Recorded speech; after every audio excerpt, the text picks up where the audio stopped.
There is this really persistent and honestly kind of seductive stereotype about STEM fields. It's this idea that because you're dealing with, math or code or chemical compounds, things that have absolute right and wrong answers, Right. things that are objective. Exactly. You assume the workplace itself must be inherently logical. It's supposed to be a meritocracy built entirely on precision. Yeah, the logic is if the bridge holds the weight, it's a good bridge. Right. If the code compiles, it works. It shouldn't matter who wrote it or, how they felt when they wrote it. But the sources we're looking at today suggest that for a lot of women working in science and tech, that logic completely falls apart the second you step away from the raw data. Oh, absolutely. The moment you look at the actual culture, it's a massive contradiction. And that's really the central tension at the heart of the stack of research we're unpacking today. Yeah, so we're going to dive into a topic called Beyond Compliance, Building Ethical Power as Women in STEM. And we've got some really fascinating materials here. We're drawing from the Trinity Pillars framework by Dr. Elizabeth Gilbert, along with some broader research on women leading with integrity and even some tactical guides on spotting toxic cultures. And I think it's important to state our mission for this deep dive right up front for you listening. We are challenging the idea that just following the rules, basic compliance, is enough. It's definitely not enough. The goal today is to give you a toolkit.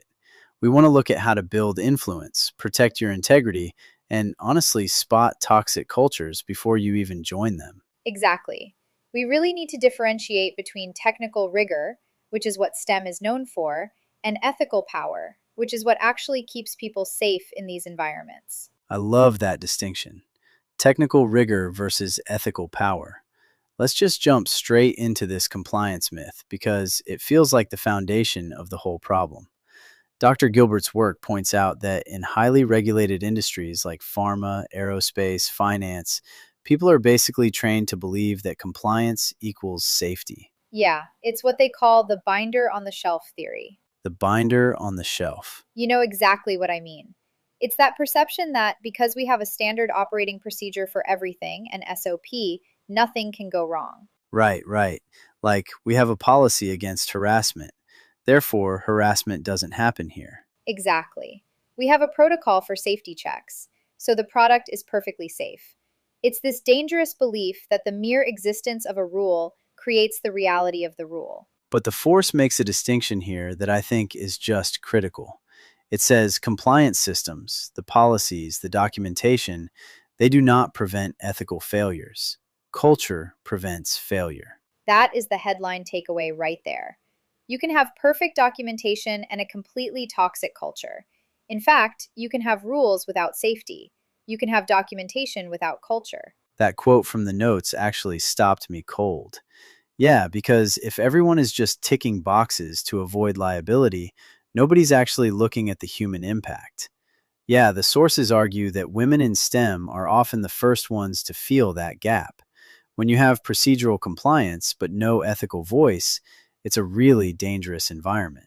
They're the canaries in the coal mine. Think about what that gap looks like on a random Tuesday.